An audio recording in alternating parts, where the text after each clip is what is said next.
the heart of what truly matters, our families. Healthy families make healthy societies. I'm Randy. And I'm Leslie. We're diving deep into the powerful insights of Dr. Randy's groundbreaking book, The Family Legacy: Shaping Culture from the Inside Out.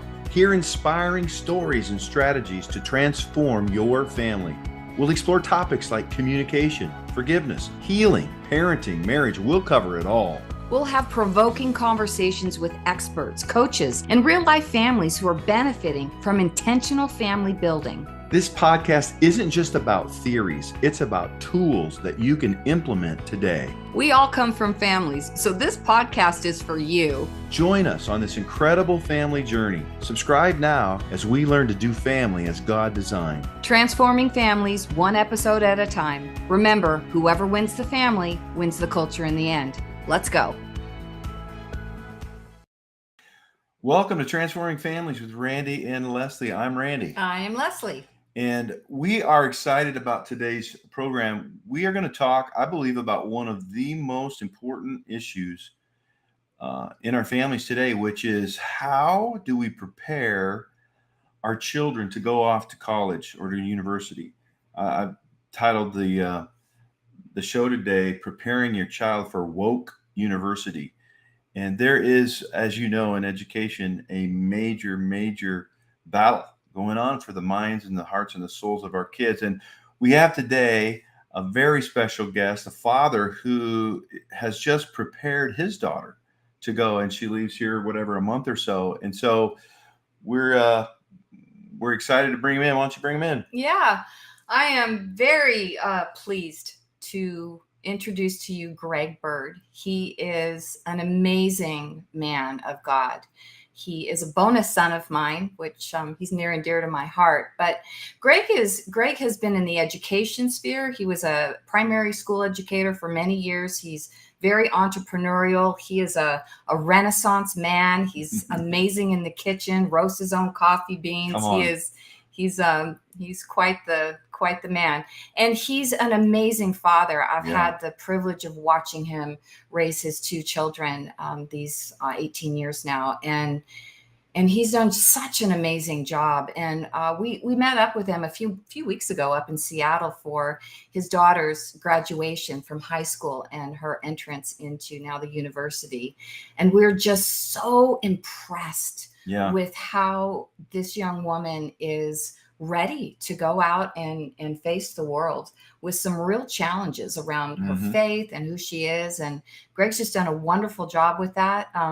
One other fun fact about Greg is he was on the U.S. Olympic karate team for about 3 years. Yeah. So just add, black belt level, whatever. What level are you? 4th degree black belt. 4th degree black belt. Woo. Yeah, it's also my personal bodyguard. So there you have it. Greg, thank you for coming. We're so glad you're here. Thank you for having me. I appreciate it. Yeah, we've been looking forward to this ever since we had that talk in the kitchen. And so first of all, we always start here. Tell us just a little bit about your family. Well, like the makeup of our family, it's my wife is Susie, and then we have an 18-year-old daughter, Shiloh, and our son is 13 years old. And it's just the four of us here living in Sumner, Washington. Mm-hmm. And so tell us a story about Shiloh, right? She comes and it's her time. She's graduating. She's preparing to go off to what I'm calling woke university. And you're the dad. And tell us about how that went down for you and what you did, what you chose to do. Sure thing. But Leslie really gave away everything when she said I roast coffee. So that's kind of the secret to it all. So I'm sorry to say our podcast is over now. Coffee fixes everything, huh? That's a healthy dose of coffee, caffeine. Sorry. I just took up your time. Yeah. So I guess first, definitely it's not just me. It's not like I know I'm the one, in the interview right now, but this was not only a family effort in terms of raising the kids, but also a church effort, meaning the entire body of Christ, both the ones that we surrounded ourselves with, and then quite a few believers that honestly have no idea that we're standing on the shoulders of these giants who've gone before us. Some of them aren't even alive today, but they're still part of the body of Christ, and we know that, and we know where they are, and we're thankful for God for them. So it was definitely not just a me thing. It's been a lot of people. My wife, Susie, is one of the most persistent prayer warriors for our kids, and is one of the best at continually bringing up deep conversational issues all the time. So you obviously, right, in raising Shiloh, you've talked with her all these years coming up, but here in the last season of time, as it's gotten clear, she's headed off to university. And is she prepared for what's going to face her there? What went through your mind, and what did you go through with her? Yeah, that's a great question. Again, it's a deep question. Obviously, things have ramped up in terms of her maturity, her, I guess, life experiences and education, both in school and in church, have given us opportunities to grow faster and grow more. But I definitely think that although, God can do anything at any time, the idea of us preparing her for college did not start like a year ago or 2 years ago. This has been something that and it wasn't just college, it's preparing your kid for life. And whether or not they go to college, which is an unbelievable battleground for Christians these days, this has not been new. And so, my wife has 2 college degrees. I have 3. So we've been there. We definitely know the battleground that college was when we were there, 20, 25 years ago. And so it really started at a very young age. God blessed us with the ability to get through college with our faith not only intact, but stronger. And to do that, in this world, I think that you just have to be apologetically minded. That this idea that apologetics is only for these theologians with heads twice the size of mine is just not the case. And the kids needed to learn apologetics and how to defend their faith from a very young age. So it wasn't something that started in the last year or two. It's something that's been we've been working on since they were kids. I can give you examples.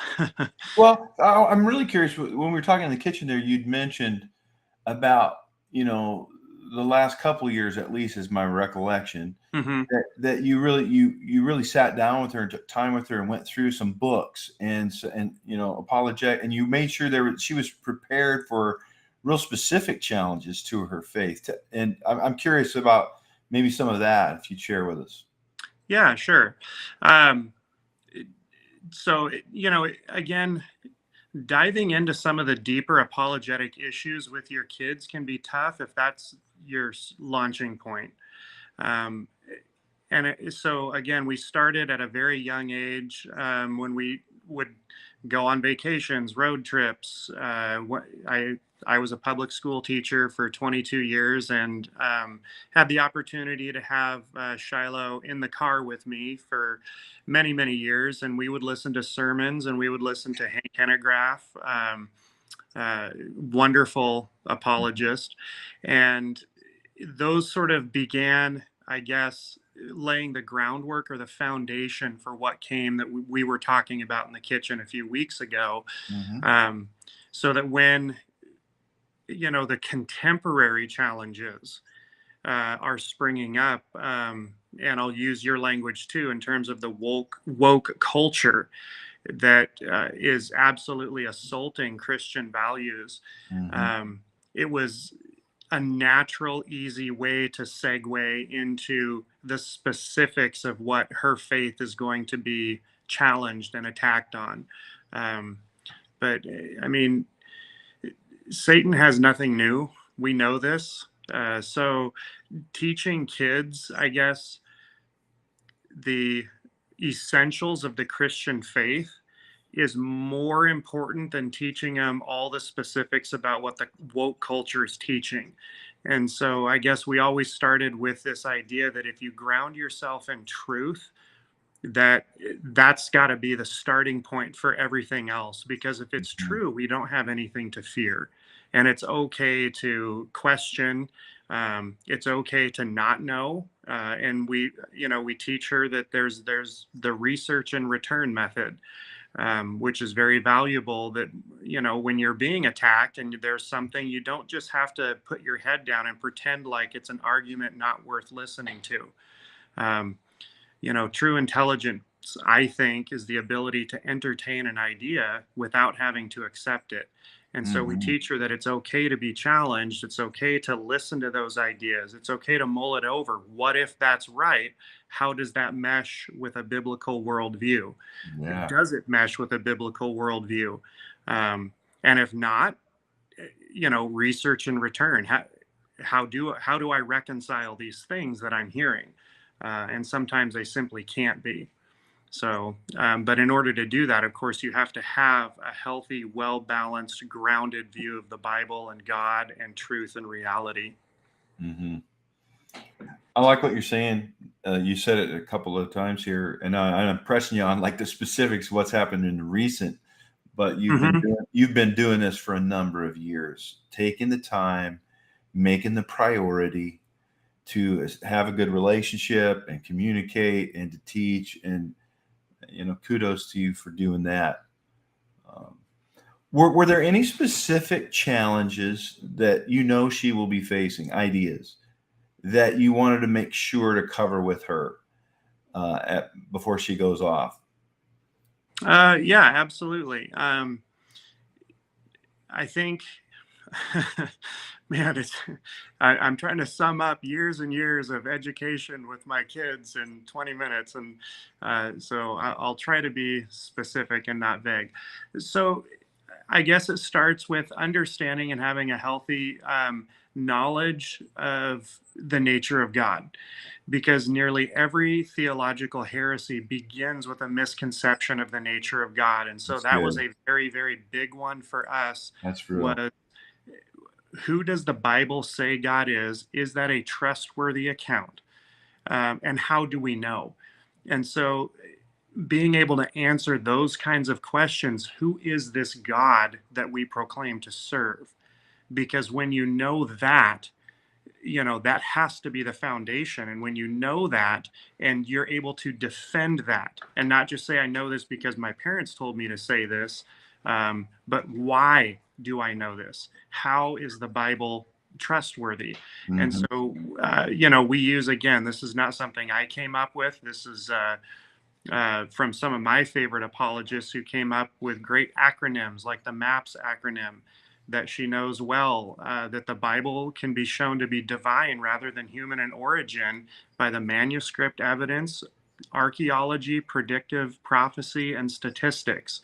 And then being able to actually go through and talk about each one of those things, and how, it makes a very, very solid case that the Bible is divine rather than human in origin, and then being able to actually decipher then the nature of God from that. Specifically, we looked at very common collegial attacks on Christianity, such as the creation. Where does man come from? Because the Bible teaches that we are distinct, that we are created in the image of God. Colleges like to teach, and I would argue unscientifically, they teach that mankind is just one of many, accidental beings that happens to have self-awareness. And so, both can't be true at the same time. And so where does the evidence lead? And then just looking at both sides. What does the creationist Whether you're old earth, young earth, whatever, what does the creationist teach, and why? And what does the evolutionist or the humanist, or you name it, what do they teach and why? And being able to look through both of those critically, and see which one actually matches reality, which one best fits what we see, hear, think, feel around us. And so, again, she's not afraid of competing ideas, because truth matters, and if it's true, it's not afraid. This is this. I think this is so helpful for parents out there. You got anything else you want to? No, I was just looking at time. Do you want to take a quick break? Yeah, let's take a quick break. When we come back, we're going to talk about a couple of other issues that I'm going to just specifically ask about. And but I appreciate so much the lifelong investment that you've made, Greg, and I think that speaks very loudly to me in our interview. So we'll be right back after this break. Introducing the Family Digital Bundle, a powerful collection designed to transform your family's journey towards healing, growth, and thriving. At the heart of this bundle is the best-selling book and workbook, The Family Legacy: Shaping Culture from the Inside Out, written by Dr. Randall Bixby. With insightful wisdom and practical advice, these resources offer a roadmap for building a strong family legacy that shapes the culture of generations to come. But that's not all. Our Family Digital Bundle includes an e-course, over 9 hours of how-to videos, equipping you with practical tools and expert guidance to help your family. Imagine your family, a place where love, growth, and connection come together. Isn't it time to build a better family? If not now, when? Invest in your family. Order the Family Digital Bundle today by clicking the link below, or visit our website, thefamilyreformationproject.com. Welcome back. Welcome back. Hey, Greg, I'm going to ask you specifically. I don't know if you're aware, in the state of Michigan right now, there has been a bill introduced that you can be arrested criminally and fined if you use the wrong pronouns when talking with a person who may identify differently than a man or a woman. And this is really one of the forefront issues because it drives right down at identity. And it's a hot button in the culture, and there's a lot of heated opinions around this. I'm curious, and I know our parents that are listening, our families that are listening are curious. What was the approach around this issue specifically as you were preparing your daughter for Woke University? Yeah, sure. So this whole idea of identity is an interesting one. Again, where the culture has hijacked terminology, again, to twist things that were never saying to begin with, but certainly not matching with a biblical worldview. So Right. The idea that sinful proclivities, such as homosexuality or something, people I know today, they will identify as a homosexual, lesbian, LGBTQ plus, you name it. The Bible has never does not talk about homosexuality in terms of an identity. And so this idea that your identity is wrapped up in whatever your proclivity is just a complete misconception of what an identity is. Agreed. And so from a biblical worldview, our identity is really one of two things. And it doesn't matter if you're male, female, Jew, Greek, slave, or free. You are either in the body of Christ or you're not. And you either identify as a child of God or you do not. And so this idea that someone's identity is tied to a proclivity, like am I going to walk around and say that, well, I identify as an alcoholic, and so I would just like everybody to recognize and celebrate my alcoholism. I identify as a glutton. I would like people to, call me the glutton and celebrate my gluttony.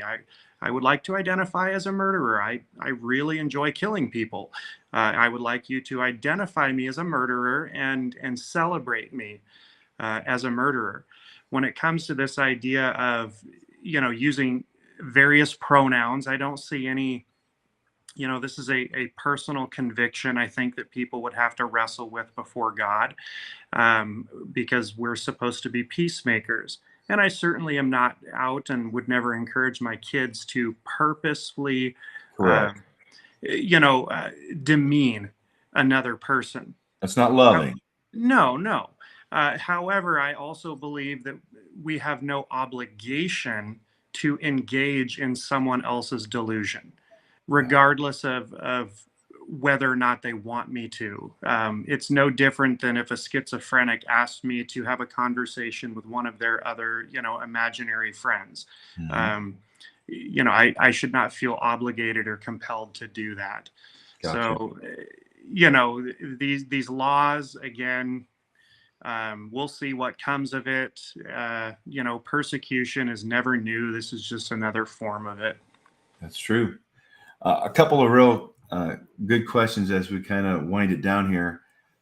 What would you say to parents who may find themselves in a similar situation as you now or in the next few years, where they're like, "Oh my, I need to prepare, make sure my child is prepared." What's your advice to them? Start now and do not be afraid to get deep and go deep. You have to start now. I'll name off some of the resources that Yeah. we've used, with our families, and some of these things are very, very deep resources that again are over the heads at times, but then we've done it multiple times with them, and so each time they get more and more out of it. So we read together.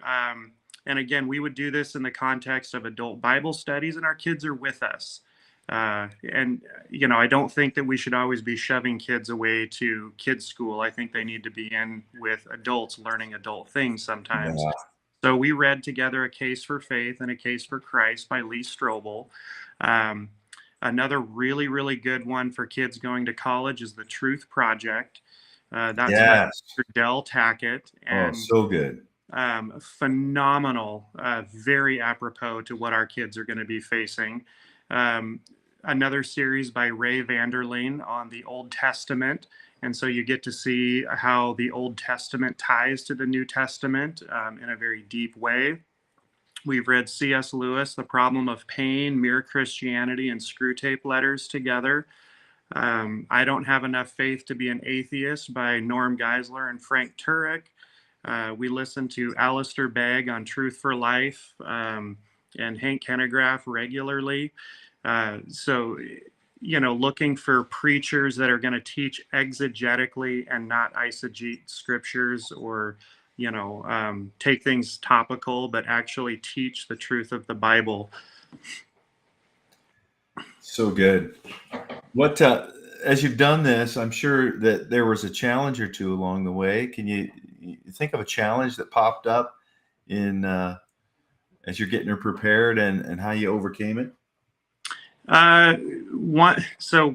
One challenge is always keeping their interest, and so you have to ask them questions, and you want to encourage them Good. to question what they're hearing. And so sometimes going through, it's not just, for example, the Truth Project, you can't just put it on and then like, hey kids, watch this video.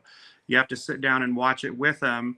And we would oftentimes, a certain series might be a 40-minute long video, and it would take us an hour and a half or 2 hours to get through it, sometimes more than one day, because we're pausing it and asking, do you understand what they're saying? That's so What good. does that mean to you? So you're engaging your kids. The other one was, friends, because, they're going to get it from friends. And I know the LGBT movements and trans, those are big issues, hot button issues right now. And so teaching them how to talk to their friends, and defend their faith, and to do it with gentleness and with respect. Yeah, that's so good. Yeah, what you're saying is so good, and what you're not saying, but what you're conveying is also very good. What I'm hearing is that you made time. You took time and put energy and made sure that it happened. It wasn't a an afterthought. You prioritized. I know the Truth Project. We used to show that in the legislature in the state of Iowa when I was a legislative chaplain. We would have, every Tuesday we'd have people. But I just want to affirm you, Greg, honestly, and just say well done. And it's not over, right? And what's your plan, just real quickly here, about how to stay connected moving forward around things that may come up? I think it's like you said, we're gonna have to make more time, and it'll be more challenging because it is a relationship. Like I know you're married to Leslie, and can you imagine if the only time you ever talked to her was 1 hour on a Sunday, and the rest of the week, and then that's only half brained? That can't happen. That can't happen. And Jesus is real. God is real. The relationship is real. And we can't relegate that to, a 20 or 30-minute sermon at church where you're sitting in a pew. That's not enough. Not these days. That's so good, Greg. That I hope that speaks to a lot of people that are just, phoning it in and thinking they can drop their kids off. Well, they'll figure it out. Yeah, they'll just figure it out. We've got a whole generation that that's what we did. Well, we got them in church on Sunday, and they got their youth service midweek. They're going to be fine, and that's not what we got. No, and that's why they're falling out of the back doors of churches, completely dismayed, and have no clue why they believe what they believe. Yeah.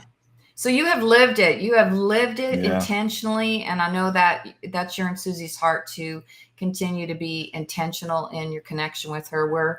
We're certainly stirred up to stay in touch with her and be an encouragement to her. We're very excited about where the Lord's going to lead her and what she's going to do. So, Greg, we want to thank you so much for taking your time, for being here with us, for sharing the resources and your journey.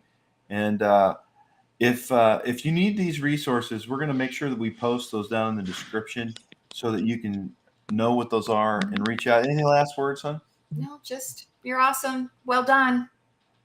Yeah, well done. Thanks, Greg. That's it for today. And remember, whoever wins the family wins the culture in the end. See you next time. That wraps up another inspiring episode of Transforming Families with Randy and Leslie. We hope that today's conversation has left you feeling empowered and equipped to take action. Remember, transforming families begins with transforming ourselves. Let's be intentional, loving, and persevere. You're not alone. We're right here with you. We believe Proverbs 24:3. Wise people are builders. They build families, businesses, and communities. Through intelligence and insight, their enterprises are established and endure. Thanks for joining us today. We encourage you to stay connected with us on social media, join our email list, and learn more about our resources and classes at the Family School by visiting thefamilyreformationproject.com. Remember to subscribe, share with your loved ones, and spread the word about transforming families. We'll see you on our next episode. And remember, whoever wins the family wins the culture in the end.